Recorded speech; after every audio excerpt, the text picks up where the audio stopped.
What would you do if the person you loved betrayed you in the worst way possible? Cry? Move on?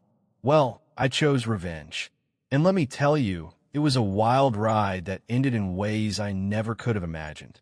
From burning bridges to burning actual things. Stick around, because you're not going to believe how it all ended. Hey everyone, I'm Robin, 29-year-old male, but they call me Rob.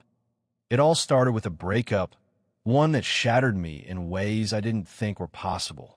And instead of handling it like a normal person, I went on a revenge spree that spiraled out of control. Let's just say, I learned the hard way that revenge isn't always sweet. It all started with Sarah. We'd been together for 3 years, and I thought we were solid. We had plans, moving in together, getting a dog, maybe even getting married someday. But then, out of nowhere, she dropped the bomb. She was leaving me for someone else. And not just anyone, my best friend, Mark. Yeah, you heard that right. My girlfriend and my best friend. Talk about a double betrayal. I was devastated. I mean, how could I not be? The two people I trusted most in the world had stabbed me in the back. I spent weeks wallowing in self-pity, eating junk food, and binge-watching sad movies. But then, one day, something snapped. I was tired of feeling sorry for myself. I was tired of being the victim. And that's when I decided it was time for revenge. I started small. First, I unfriended both of them on social media. Then, I changed all my passwords so they couldn't snoop on my accounts. But that wasn't enough. I wanted them to feel the pain I was feeling. So, I came up with a plan. A brilliant, diabolical plan. Step 1. Sabotage their relationship. I started spreading rumors about Mark. Nothing too crazy, just little things to make Sarah doubt him. Like how he was always flirting with other girls, or how he borrowed money from me and never paid it back. It worked like a charm. Within weeks, they were fighting constantly. Step 2. Ruin their reputations. I created a fake social media account and started posting embarrassing photos of them. Nothing illegal, just stuff that would make them look bad. Like that time Mark got drunk at a party and fell into a pool. Or that time Sarah tripped over her own feet and spilled coffee all over herself. It was petty, but it felt so good. Step 3. Hit them where it hurt, their wallets. I canceled all the joint subscriptions we had, like Netflix and Spotify. I even returned some of the gifts Sarah had given me and used the money to buy myself something nice. It was a small victory, but felt like justice. At first, my revenge plan was working perfectly.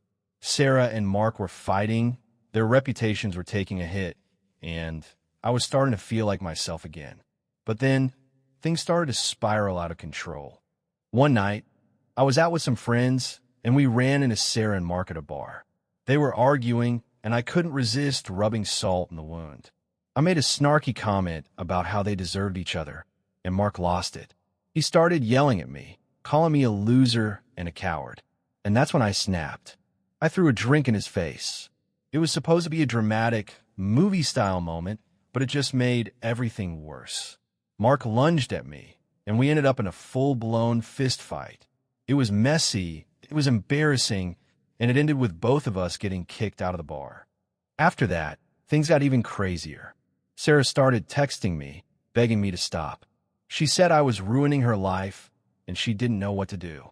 Part of me felt bad, but the other part of me was like, good, you deserve it. So, I kept going. The final straw came when I decided to take my revenge to the next level. I found out where Sarah and Mark were going on vacation, and I booked a trip to the same place. I wasn't planning on confronting them. I just wanted to mess with their heads. But when I saw them together, laughing and having fun, something inside me snapped. I started following them around, taking pictures, and posting them online with captions like, "Look who's cheating now," and "Guess they're not so perfect after all." It was petty, but it felt like the ultimate revenge. Until it backfired. Sarah and Mark caught me. They confronted me in the middle of a crowded restaurant, and it was humiliating. Sarah called me a stalker, and Mark threatened to call the police. I tried to play it cool, but inside, I was freaking out. I realized I'd gone too far. When I got back home, the fallout was immediate. Sarah and Mark had told everyone what I'd done, and suddenly I was the bad guy. My friends started avoiding me, and even my family was disappointed. I tried to explain myself, but no one wanted to hear it. I crossed the line, and there was no going back. The worst part was realizing how much I'd hurt myself in the process. I'd spent so much time and energy on revenge that I'd neglected everything else in my life. My job was suffering, my friendships were falling apart, and I was more miserable than ever. But then, something happened that put everything into perspective. A few months after the breakup, I started feeling off. I was tired all the time, and I kept getting sick. At first, I thought it was just stress, but deep down, I knew something was wrong. So I went to the doctor, and after a series of tests, I got the news I was HIV positive. I was devastated. I couldn't believe it.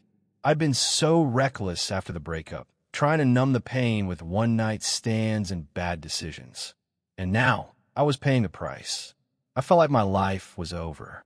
But then, something unexpected happened. Sarah and Mark reached out to me. They'd heard about my diagnosis through the grapevine, and instead of gloating or ignoring me, they showed up at my door. They said they were worried about me and wanted to help. I was shocked. After everything I'd done, they were still there for me. At first, I didn't know how to react. I felt guilty for all the things I'd done to them, and I didn't think I deserved their kindness. But they didn't care about the past. They just wanted to be there for me. And slowly, we started to rebuild our friendship. Over time, Sarah, Mark, and I became close again. We'd all been through so much. Sarah and Mark had broken up by then, too, and we realized that life was too short to hold on to grudges. We started hanging out again, just like old times, but without the drama. We were just three friends trying to move on with our lives. Now, we're all dating other people, and we're in a much better place. Sarah's with a guy who treats her like a queen. Mark's dating someone who actually appreciates his terrible jokes. And I'm seeing someone who knows about my diagnosis and doesn't judge me for it. We've all grown a lot since the breakup, and I'm grateful for that.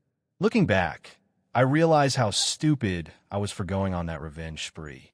I hurt a lot of people, including myself, and for what? A temporary sense of satisfaction? It wasn't worth it.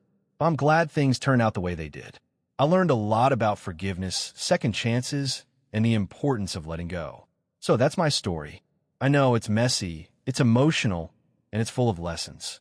But I want to hear from you. What would you have done in my situation? Let me know in the comments. Don't forget to like, share, and subscribe for more stories. See you in the next one.